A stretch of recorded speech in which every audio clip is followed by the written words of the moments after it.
When we bought our home 3 years ago, this is what the half bath looked like.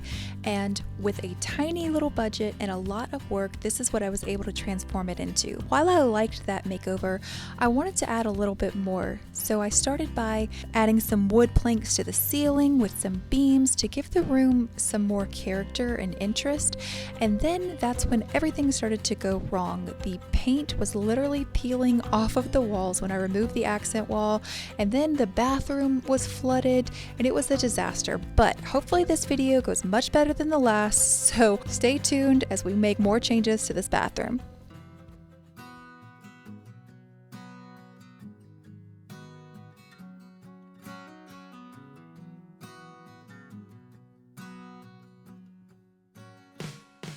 Before we get back to work in the bathroom today, I want to tell you guys about today's sponsor, RE-MAKEOVER. So they sent over their carbon dioxide detector, and this is really important in your home because studies show that air pollution can really affect your brain function, specifically when levels get over 1400 ppm, that your brain function can decrease by 50%. You can also experience symptoms like tiredness, headaches, eye irritation, dry throat, sore throat. If you're seeing high levels of carbon dioxide, that means that you're rebreathing a lot of the air that other people are breathing out, which can cause viruses to spread. The RE-MAKEOVER also measures temperature, humidity, and atmospheric pressure. It also includes smart home integration. You just put the batteries in and it's ready to go. You also download the app. The detector will connect to your phone via Bluetooth. The Quality e-ink display allows it to have a really long battery life, so this little device here can last up to 4 years. So if you guys want to monitor the air quality in your home, make sure that you check out the RE-MAKEOVER and use code KELSEY5 to get 5% off, and I will leave the link down in the description. All right, here's where we left off in the bathroom. After all of the drama of last week, I took a little break from the bathroom because really I needed it. So what I really need to get done is I need to retexture this drywall in some spots where it had gone down to the tape. We re-primed it in some spots, but there are just a few little places that need some more texture, especially over these nail pops and things like that. You can really see here where the paint had peeled away. So I'm just gonna re-texture that with some drywall mud, and then after that dries and we sand it, we'll be able to add the texture spray and hopefully match everything to the existing texture. The product that I'm using is called Easy Sand 20. Now, the 20 minutes means that you have about 20 minutes of working time. This is also called hot mud. Instead of using the joint compound that comes in like the tub already, that can take over 24 hours to dry, and I do not have time for that. So the hot mud will dry pretty quickly.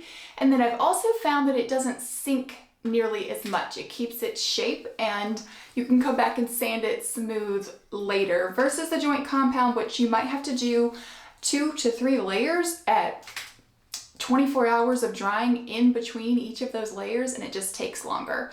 So you mix this powder with water. I'm gonna mix mine a little bit thinner because I'm just kind of doing a skim coat on some places. I don't need it to be super thick. So that's the plan right now, and that's why I'm using this specific product. They have some that are Easy Sand 15, 45. I think they even have a 5, but like I am not ready for that. Like people can do it super fast. I am not quite there yet. So that's what I'm using now.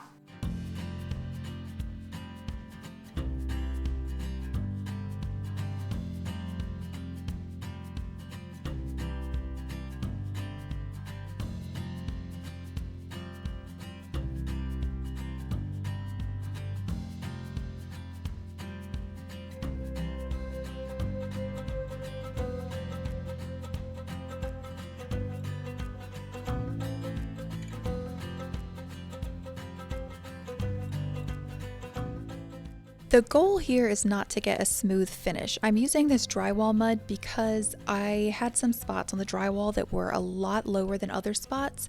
And here I'm trying to blend in where I had patched in this drywall to the old drywall, so it's just going to make everything much more seamless. So after that dried, I gave it a really good sanding to kind of knock down any of the harsh edges, and then I'm going to go in with my texture spray, because if you paint over these big smooth spots, it'll look really strange. So I'm taking the texture spray and just adding lots of different spots, different amounts, some a little bit more in different places. And then after that, you wait 5 to 8 minutes, and then you take your taping knife, and I sprayed mine with some water, and I put it parallel with the wall, and I just drag it across the texture spots, and it's just going to recreate that same knockdown texture that was existing in my home. If you don't have knockdown texture, you might have orange peel, and it's a more simple process. You just spray it. You don't really have to smooth it out like this, but this is how I'm matching what was there previously. All right, everything dried overnight. It only takes a couple hours to dry. I just ran out of time yesterday, but you know that like all of the patching is dry when it is solid white. It's no longer gray looking. But before we can paint or do anything, this is like new drywall basically, and it needs to be primed before we can go in with our paint. So I'm just using this inexpensive drywall primer that I picked up at Walmart, and just a roller, and I'm going to roll this entire wall and just some of the other little spots that I filled in to make sure that they're ready to go for paint.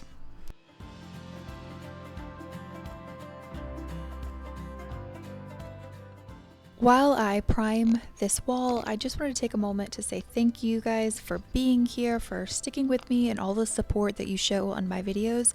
I know lately, especially with it being summer, my videos have been a little bit shorter, and I haven't been able to accomplish quite as much as I would like to in each video, but my kids are out of school for the summer, and I am really prioritizing spending time with them, so I'm just slowing down a little bit. But I wanted to make sure that I still put out videos, and also I just will never stop doing projects because I love it. So thanks for your support, and please be patient with me. In the fall, things will probably ramp up, and I will be doing more in each of my videos.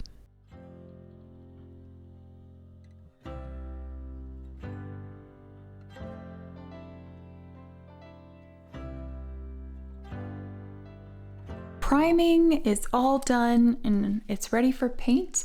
But before we can do that, I need to remove this toilet because I'm going to be painting behind it, and also the toilet's going to be replaced anyway, so we can go ahead and get this out.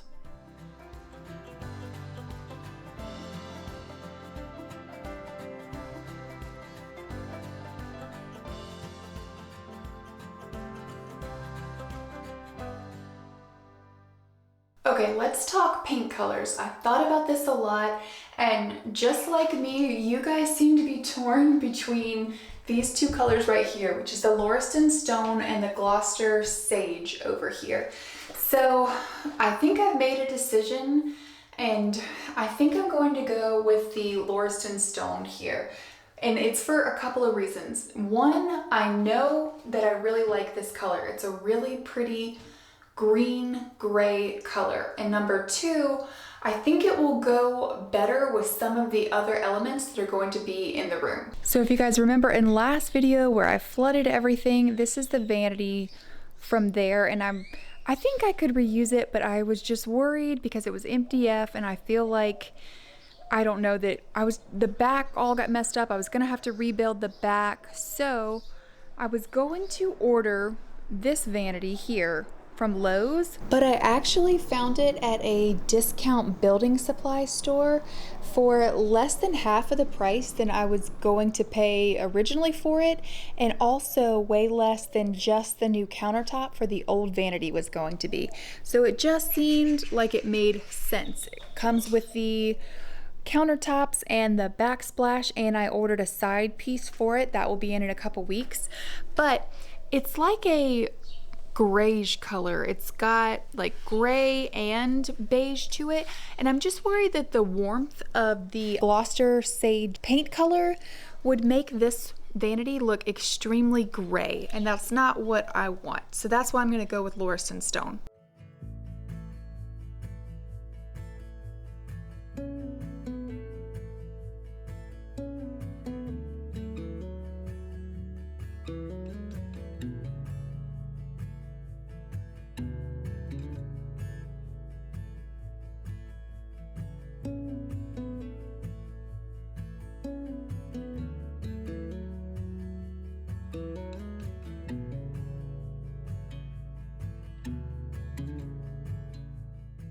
One tip that I learned for painting was to make sure that you use the correct nap for your roller. So I have very textured walls, so I'm going to use a roller that has a higher nap, meaning it holds more paint at one time because I have very rough surfaces that I'm trying to paint. So it's going to get the paint down into those lower spots, and I don't have to like do that as much work as hard with my arm to try to get them down into those spots. Also, the lighting in this bathroom is awful. I feel like this color is looking, I don't know, like almost avocado green, and it's not. It's a darker green gray color. It is crazy how different it looks in the outside of my house, but in these clips I do not feel like it's doing it justice. I think it'll be better once I change the lighting, but for right now, just trust me, it is not the color that it's showing.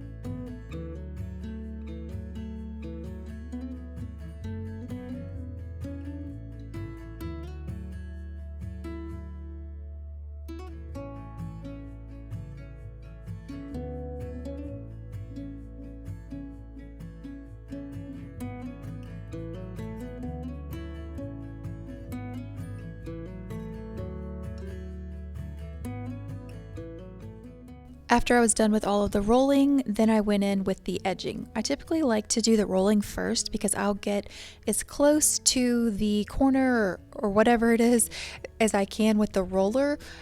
Then if I edge first, like I feel like I'll come out a lot further than I need to.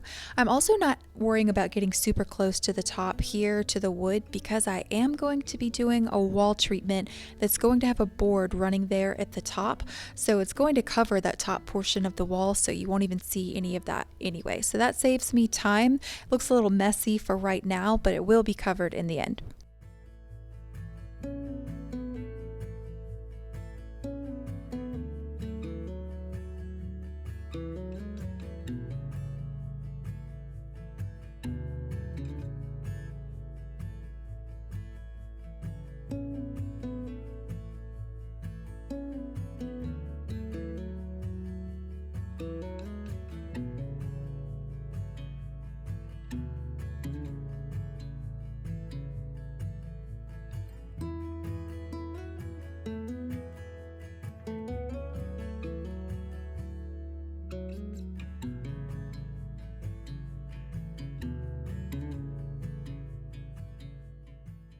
Okay, this is how everything is looking after one coat. I'm really glad that I did not go with those darker colors because I think it would be too dark in here. It's crazy how different it looks in here than it does on the outside of my house. I'm sure it's just because it's a darker room, obviously, than outside in natural sunlight. But I do think, it goes really nicely with the wood. I think it goes together really well. It's coming off on camera. The lighting in here is a lot warmer than I would like it, and then the camera just exaggerates it. I'm going to replace these light bulbs when I replace the light fixture, so it's not such like really orangey warm light, but I am liking it so far.